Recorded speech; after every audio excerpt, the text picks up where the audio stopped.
What's up, nerds? I'm CuppaJoey, and welcome to our first ever episode of r/creepypms. Now, just a heads up, the content in this is gross as heck. So yeah, if you're prepared for the absolute worst, I hope you enjoy the episode. This guy walked up to my window at 1 AM the day before, and this is the next morning. I didn't mean to scare you, lol, I'm your neighbor, I wanted to play PC games with you, add me, friend code. Yeah, I mean, sticking it up on the freaking window as well instead of just putting it through the letterbox. I mean, like, the freaking paper itself, I mean, the lol and the ha ha ha. I mean, surely you would just, like, knock on the door and be like, hi, I'm your neighbor, I was wondering, you know, especially if you're new, but oh my god. Like, at least put it through the freaking letterbox. Like, I've had to write notes to my neighbors, but you put it through the letterbox, right? Like, oh, just so you know, this fence, blah blah blah. You know, like standard neighbor crap. But oh god, like that's just, imagine like opening your blinds just to see that freaking disturbing message. After he was looking in at 1 AM as well. Like, I'm freaking confident, so I just straight up knock on the door and be like, piss off, you know. But oh my god, this is Oh, like, it's just so creepy. Like, that needs to be nipped in the bud as well, because this is, like, potential stalker behavior. Like, that's a red flag there. I mean, I know that part of it is just being socially awkward and not knowing how to make a friend, but, like, if he doesn't learn quick, it's gonna go south pretty soon. A co-worker at school asked me out twice. I said no twice. I guess he thought no actually meant yes if you press enough. Okay, so before I actually get into the meat of this one, oh my goodness. This guy legit goes into this long kind of I am very smart type argument as to why this person should give him a chance. It's just really creepy, it's really sad, and like I felt my butthole really tightly clench in the cringe on this one. There's so much persuasion and the whole, listen, I'm an intellectual, so this is why you should date me, and I understand that far more than you kind of thing. Like, let's just crack on with it, because this is terrible. Bearing in mind with this, she already said no to dating this guy twice. So, as a preface, your original answer made perfect sense. However, I wanted to ask or push a little more. You shut it down instantly when it's uncomfortable for you. Usually, I'd leave it all alone immediately, but 1, I find myself single, and 2, I find very few women who truly seem to enjoy the outdoors, so I thought I'd inquire again. First, I'm not your supervisor, nor you mine. We don't teach the same content, and neither of us are called on to evaluate the other. While I see the wisdom of not getting involved with co-workers, we are about as far removed as it comes. Sorry, I chuckled about that, because, you know, they are freaking co-workers. Second, I'm looking for someone of the opposite sex to spend time with. My primary enjoyment is the outdoors. Gender stereotypes aside, you know it's unusual to find a woman who enjoys the deep outdoors. If your initial response was a polite blow-off for any reason, then you have no need to explain that. Just stick with it and I won't ask any questions. However, if you're truly reluctant to get involved with co-workers, we're not in the same chain of command or responsible for evaluating the other. One of us is not over the other, avoiding even the appearance of impropriety. Look, for whatever reason you enjoy the outdoors and seem to lack a man interested in the same. I love the outdoors, I'm recently divorced and didn't have support or common interest in the same. If you don't want a man, fine, say so. I'm not judgmental at all about such things, preferring each person to have his own, her own preference. Just say freaking they. His own, her own preferences. However, I'd love a woman who loves the outdoors and be a man with her for the same. The criteria isn't looks, size, or anything along those lines, but rather enthusiasm and interest. I was still proofing that for absolute accuracy before it's sent, but somehow it's sent anyway.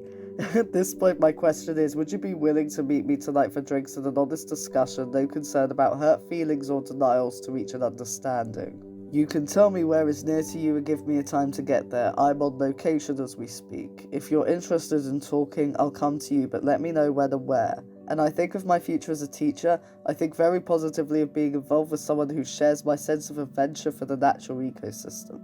As I review the rules, I discern if we are not in each other's way, it's not an issue. That may satisfy ethical requirements, but if this isn't what you want or would like, just say so immediately. If it's possible, you might let me know as soon as you can pull off the lake to come meet you.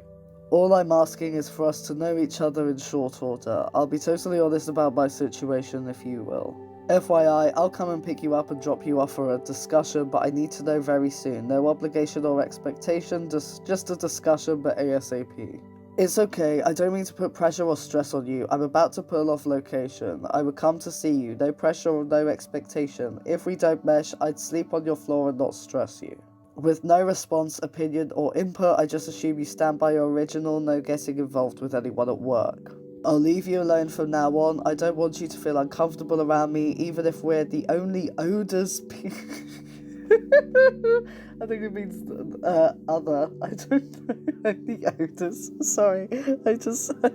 I hadn't read that bit. Even if we're the only other people on staff and don't report to each other. Good luck next year. Embarrassing. Wrong person. Oh, the backtracking. Wow, I would have had like a certain amount of more respect for this guy if he just like freaking stuck with all that creep poo he just blasted out from his rectum onto the freaking text message. Little bit of relationship advice here from CuppaJoey, you know, 101 straight up dating advice right here, boom. If somebody comes up to you and says, you know, look, I'm not, you know, I can't because we're co-workers or whatever, take it, just take it, take that as an answer and move on. It does not matter. You know, it's not something that you can persuade that whole, oh, you don't date co-workers, well, here's a little thing to show you why you can't. You know, like, it's just so frustrating that this is somebody that's a freaking teacher as well. Like, this is somebody that's, oh, and also, like, the fact that they're clearly, you know, like trans unfriendly. I know that everything comes back to that with me, but the fact that they were going gender stereotypes aside, and his or her, hers or his, he or she, rather than, you know, just freaking they. But the fact that there was just such a long freaking essay as to, like, oh, this is why I think we should date. And then the way that he's going, like, if you don't want a man in your life, or if you were just trying to tell me no, then, you know, just let me know and I won't inquire as to it anymore. Dude, you are inquiring as to it. She already said no freaking twice. Just accept no for an answer, like, that's it. No is it. No's a complete sentence. If somebody's giving a reason, then they're just being extra polite. I mean, the only way that saying, well, actually, I think it's okay due to ABCD is if you're, like, in a relationship / situation with a coworker where both of you have expressed that you are mutually attracted to each other and want this, and, like, it would be one thing if she was saying, like, oh, I really wish that I could be with you. You mean so much to me. However, I'm really worried that I've built up my career for nothing. Then maybe, yeah, having a look at the rules and seeing what's best for you in that situation is good, but saying no straight off the bat, and then, like, him saying where he is and going, I'm gonna come and pick you up and and all that, and then we just need to get this conversation out in the open so we all know what page we're on. She knows what page she's on. The page is, she doesn't want to be with you, dude. I really can't understand people that can't take no for an answer, because it's just gonna keep being no. You're not gonna turn that no into a yes. And you're just going to end up hurting yourself, because after a while, you're just going to examine what's wrong with you. I mean, well, or at least you freaking should. Because there's quite a bit if this is the way that you're handling a crush. Especially when they're teachers. Like, this is a guy that's teaching kids. Like, jeez. And he has that attitude. I mean, that's really, really freaking scary. But oh my god, that backtrack at the end where he goes, that was meant for someone else, embarrassing. Like, that does... Oh, you're not... You know, saving yourself in the way that you think, like, clearly he was waiting for a response, then realised that she was just flat out ignoring him. Probably realised at that point how freaking creepy his message was, which was why he goes, oh no, this was meant for someone else. But if it was, then that would be even worse, because it meant that he, like, couldn't take a no twice from her and is also trying to pursue someone else. What a creepy dude, no wonder he's freaking divorced. If you enjoy watching my content, then please consider throwing me a few pennies down at my Ko-fi down below. Is this supposed to come across as funny? Hey, was this you? Lol. Worst part is that it was the guy. He said that was him, and he still doesn't know. Like, the person that said it was freaking anonymous. Because it was, you know, I'm pretty sure it was Grindr, because he said that it was a gay app that says, how close people are to you. But oh, just to have an anonymous person know where you are and who you are and message you like that, oh, there's just, oh, some kind of skin crawling thing. And the lull afterwards, like, no, it isn't funny, just, oh, the piss off. I feel really sorry for this guy. I hope he sleeps a little better at night after this, because I freaking wouldn't. My boss, who confessed his love for me after the office building closed down and we started working from home. I have tried, and I am really not ready for this relationship. I can't not associate with you at work. I don't think we can hang out alone as friends either, because you always end up pushing, and I'm not usually comfortable or confident enough to say no. I don't want to hurt you, but I also don't want to string you along either. I'm sorry if this upsets you. I've tried to say this exact thing plenty of times, but it just never got through clearly. I have wanted to get this out while I do have a little courage. Would you hate me if I stopped by anyway? That gives me anxiety. Please don't send pics of near my house. So this PM was one of the rather creepy PMs that we have on file. There's a hell of a lot of the backstory, so, you know, it's bad enough that clearly OP is being, you know, sexually harassed by her boss. You know, that is a terrifying position for anyone to be in. And the fact that he is showing her pictures near her house, you know, that is definitely restraining order behaviour. I think that OP definitely needs to get a restraining order. And I'm not kidding here. Because there was a little bit of backstory, and it is 10 times worse. Like, even, you know, even as bad as it is on the outset, the context just makes it so much more sickening. So, this picture on its own is creepy as hell. Like, if somebody's trying to very gently reject you, the last thing that you do is say, "But I'm near where you live." I guess that's not going to do much, you know, better at all. Already this is straight up stalker behaviour, and the fact that this is her boss, you know, and there's that power imbalance is just so much more toxic. I mean, clearly she's saying, look, I'm sorry, I'm not interested, I don't want to lead you on, could we just leave it there? And he's not taking no for an answer, clearly thinking, oh, well, maybe I can push it, which, you know, with these things you definitely can't. So anyway, like I said, the backstory makes it so much worse. This is from one of the comments that OP said. She said, he is considerably older than I. The first time he told me he was interested, I told him there were 2 hard lines for me that I would never cross. 1, he is married, and 2, he is my supervisor. He left his wife of 20 years 3 days later and had me transferred to another team, so he's not technically my boss.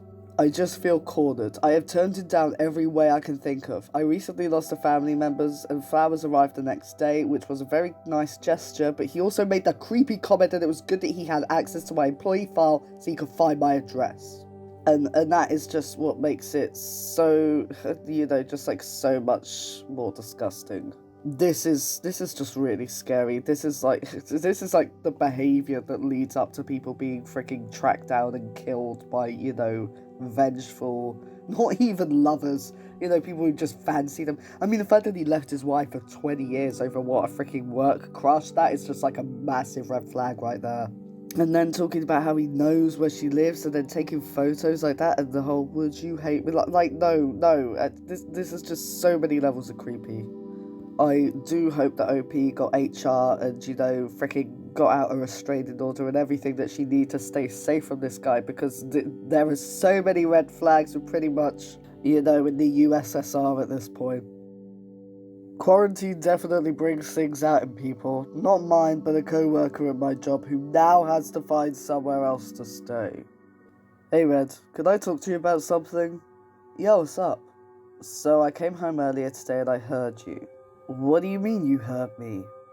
Red, it sounded like you were having a private time and I couldn't help but overhear. Oh no.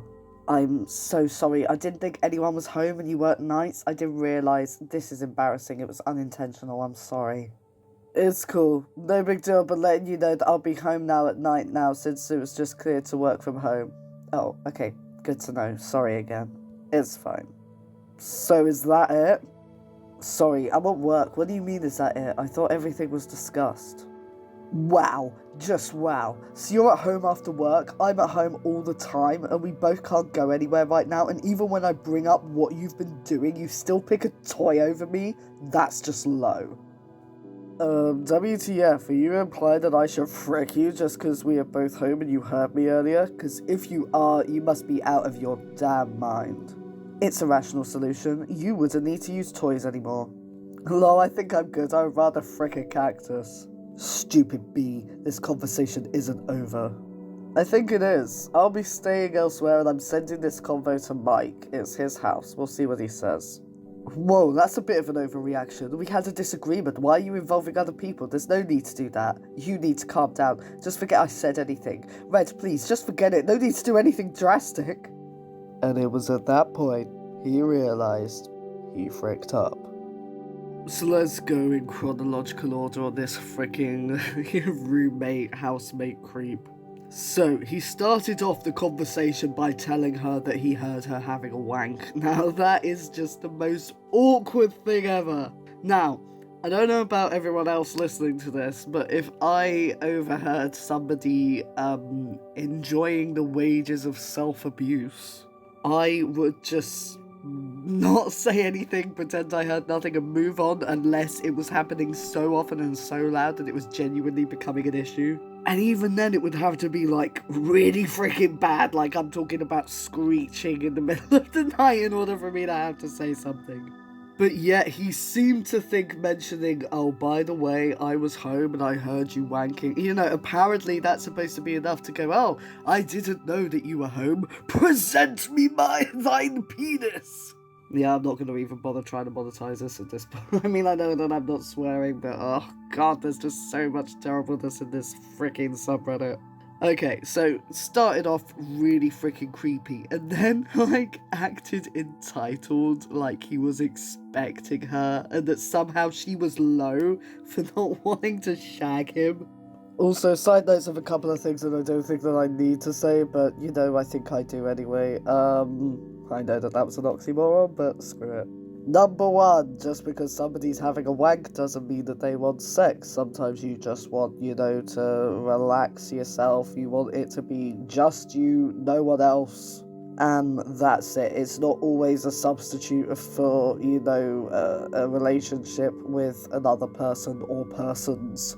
Number two, I mean, I'm just going to flat out say it. Vibrators are often 10,000 times better than some schlub's dong. I mean, something that has various settings and, you know, that you can make sure is damn well getting you in the right places as opposed to one sweaty guy, you know, basically sitting on top of you and twerking until he's done and asking you why you haven't finished. But all of that to one side, the idea that he said that's low, like there's something wrong with her, like how dare you not offer me sex because we're both home alone, like that's just, oh, it's just such a creepy level, and but the entitlement as well, like, wow, I mentioned this and you're not even gonna offer to, you know, like, suck on my dong, and it's just so gross, and then, like, not only that, but because, you know, first of all, when she said that she was going to move out, like, absolutely, I would freaking move out in this situation, because who the hell wants to, you know, live with somebody who's going to try and guilt trip them into having sex when they've said that they don't want that, you know, no is a complete sentence, and, you know, that should be enough. So yeah, she absolutely did do the right thing in, you know, deciding to find somewhere else, even though it seems to be just based on that conversation. That conversation is 100% enough of a reason. Because in that conversation, you just found out that your, you know, friend/roommate is gonna call you low for daring to, you know, enjoy yourself in your own time and not invite him in. Like, you know, every single porn fantasy he's ever freaking watched is gonna come true. Now, the last bit is the absolute beautiful part, because this whole time he was, like, calling her low and going, how dare you not want to shag me? And then when she goes, okay, I'm going to send this to Mike and I'm moving out, he goes, no, calm down, don't tell other people, don't, you know, this is drastic, like, no, it's not drastic, and you 100% were the one that actually caused this to happen in the first place. And yeah, absolutely show people and shame him, because, you know, I think that people need to know not to ever let this man near your fanny. Well, that's it for our first episode of r/creepypms. I don't know about you folks, but I feel like I really need a long bath after reading all of that. As this was the first episode, do let me know in the comments if you want to hear more from this subreddit, or if you would like to hear from any other subreddit, then let me know in the comments as well. And until then, I'll see you all next time.